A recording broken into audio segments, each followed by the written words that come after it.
Jajka w kratkę dla tych, którzy lubią kratkę, albo dla tych, którzy mają potrzebę, żeby odciąć się od otaczającej rzeczywistości. Ponieważ kratka wymaga absolutnego skupienia, no i budzi różne skrajne emocje, o tym powiem w dalszej części filmu. Kratka na okrągłym jajku absolutnie przekracza moje możliwości, ale nic na siłę. Wybieram płaskie jajeczko, bo myślę, że na nim kratka też będzie wyglądała fajnie. Obskrobuję niepotrzebne rzeczy, maluję na biało, no i powoli zabieram się za komponowanie pracy. Z papieru wycięłam sobie owal, który wydaje mi się idealnie pasuje do wielkości jajka. Odrysowuję i w tym miejscu będzie obrazek. W tym filmie występują dwa jajka i postanowiłam zrobić dwa kolory kratki. Fioletowa będzie pasowała na pewno, ale sprawdzę jeszcze niebieską. Pierwsza dla tych, którym serce bardziej pika przy fiolecie, a druga dla miłośników niebieskiego. Pod tym filmem zostawię Wam link do innego filmu, w którym pokazywałam, jak malować kratkę. Więc jeżeli tutaj informacje są niewystarczające, to po prostu pod filmem kliknijcie w link. A teraz chwilę o emocjach, które targają nami, gdy malujemy kratkę. Jak widzicie, absolutnie olałam malowanie linii, zgodnie z którymi miałabym idealnie równo namalować kratkę. Wszystko na rympał i od ręki. Bardzo się staram, ale nie ma się co oszukiwać, równo nie jest i nie będzie. Nawet przez chwilę miałam taką myśl, żeby paski z jednej strony ładnie przechodziły w paski z drugiej strony, ale doszłam do wniosku, że to także jest dla mnie nie do zrobienia. Nie ma się co męczyć, z boku i tak dam jakąś ozdobną taśmę, więc myślę, że nie będzie tego widać. A teraz rozrobiłam troszkę ciemniejszy kolor i poprawiam wszystkie miejsca, gdzie krzyżują się paski. Ten przelot robiłam nawet dwukrotnie, ponieważ pierwszy raz po wyschnięciu farba okazała się trochę za jasna, więc dorobiłam ciemniejszą i w niektórych miejscach przeleciałam jeszcze raz. Oczywiście istotna jest dla nas tylko ta kratka, która znajdzie się poza środkowym obrazkiem, czyli ta na samych brzegach jajka. Środek można sobie praktycznie odpuścić. Ale ja inaczej nie potrafiłam, musiałabym sobie to jakoś lepiej rozplanować, żeby ciągnąć linię tylko na brzegach, więc leciałam po całości. I pomimo moich starań oraz koncentracji, kratka wychodziła mi naprawdę krzywo. Za chwilę zatrzymam Wam film, żebyście zobaczyły, jak wygląda ten pasztet. Tu nic mi równo nie wyszło, wszystko jest krzywe i przyszedł moment, gdzie powiedziałam sobie uczciwie, że ten pasztet musi trafić do kosza. No cóż, trzeba sobie było wcześniej namalować kreski, to wszystko by było w miarę równe, a tak mam to, co chciałam. Lenistwo w pełnej okazałości. Pasztecik numer 1 oraz pasztecik numer 2. Rzut za 3 punkty i pasztety wywalone. No i przypomniałam sobie, że przecież w deku twardym trzeba być, a nie miętkim i że tak łatwo się nie odpuszcza, więc lecę za ciosem. Koszmarki z kosza wyciągnęłam, bo pomyślałam, że poćwiczę, wyrzucić to mogę zawsze. Lecę dalej, to jest pędzelek, z którego wycięłam 90% włosia. Ale ta stara, biedniutka niteczka świetnie rysuje cieniutkie kreseczki. Mam taką zasadę, jeżeli coś nie wyjdzie, to albo trzeba pracę pochlapać, albo zagęścić, czyli odwrócić uwagę od wszystkiego, co nam nie wyszło. Nie ma co marudzić, trzeba te jajka po prostu skończyć i zobaczymy, jak będzie. Wy już wiecie, ale w momencie, kiedy je robiłam, oczywiście nie wiedziałam, jaki będzie koniec. Jedno jest pewne, dobrze, że nie wywaliłam do kosza, bo ostatecznie myślę, że wyszło całkiem ok. Więc jeżeli moje jajka w kratkę Wam się podobają, to dziewczyny, ważna informacja, nie odpuszczajcie, brnijcie w to do końca. Papier ryżowy dla mnie wzór 10×10, ponieważ można go dowolnie porozrywać i wykombinować dokładnie taki bukiecik, jaki potrzebujemy. Takie małe bukieciki są gotowe i od razu pasują, ale jeżeli chcecie coś mniejszego, subtelniejszego, tak jak na tym jajku, to trzeba po prostu ten papier porozrywać i zrobić bukiety po swojemu. Przyklejone, wysuszone i polakierowane. Żeby było ciekawiej, postanowiłam, że każdą stronę jajka wykończę trochę inaczej. Wersja trudniejsza, mata nieprzybierająca, foremki silikonowe oraz masa super lekka. Małe wzory, takie jak w tej chwili wypełniam, często bardzo trudno wyciągnąć z foremki bez zniekształceń. Nawet jeżeli foremkę posypiemy mąką kartoflaną, to bywa różnie. Żeby było perfekcyjnie, to niosę tą foremkę z pastą do zamrażalnika, wyjmę za chwilę, zobaczycie co będzie.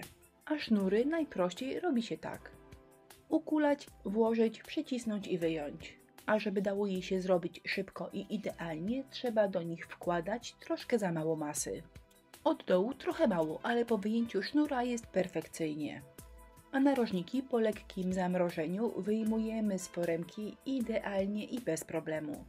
Są twarde tylko przez chwilę, gdy się odmrożą, będą tak jak ze świeżutkiej pasty.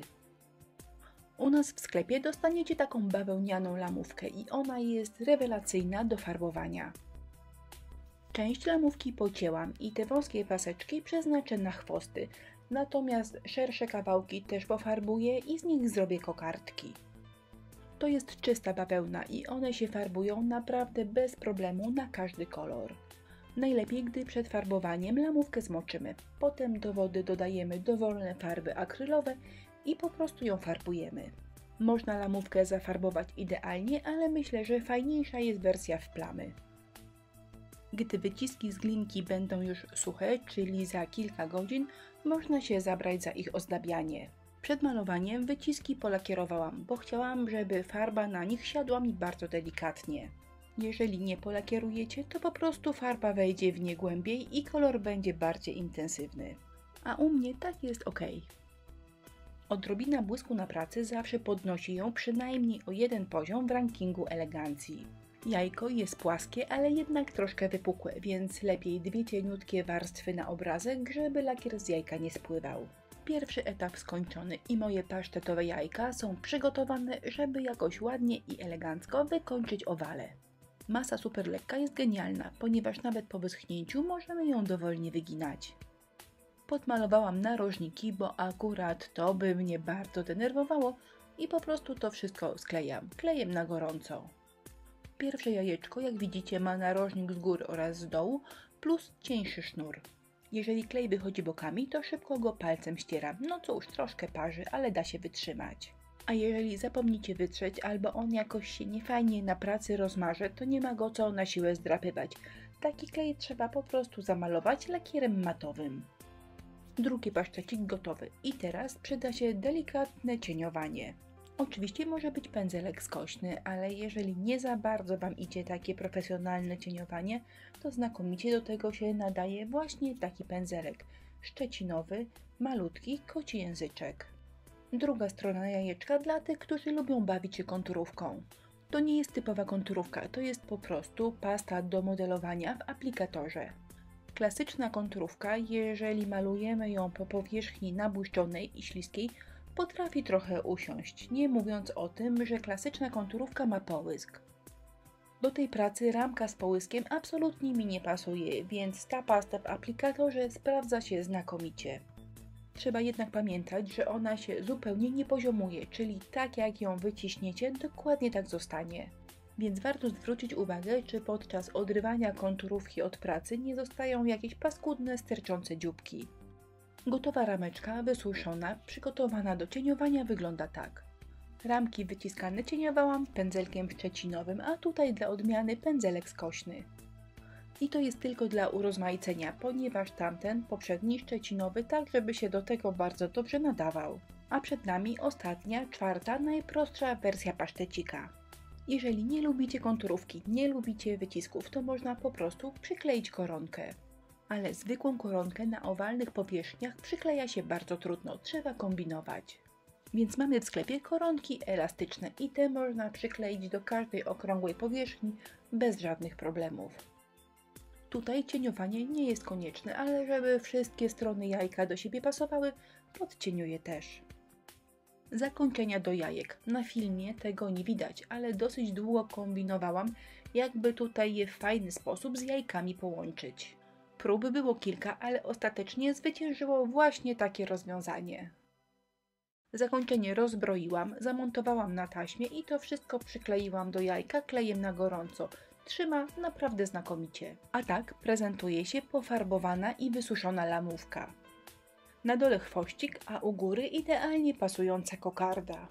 Może tego w tej chwili nie widać, ale jajka w połowie pracy wylądowały w koszu i przeleżały tam cały dzień. Ja wiem, że wszystko tutaj jest bardzo krzywo i Wy też już wiecie.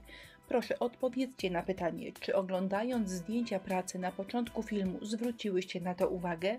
Jeżeli tak, to z całą pewnością muszę przeprosić się z linijką. Napiszcie w komentarzu jedno słowo – linijka.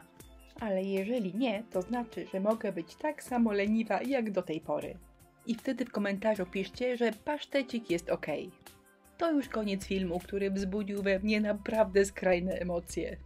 Jak zwykle listę artykułów, które używałam w filmie, zamieściłam pod spodem, czyli w jego opisie. Dziękuję Wam za uwagę, zapraszam na inspirello.pl do naszego sklepu oraz na naszą super grupę na Facebooku. Nazywa się Inspirello i Przyjaciele i jeżeli Was tam jeszcze nie ma, to zapraszamy.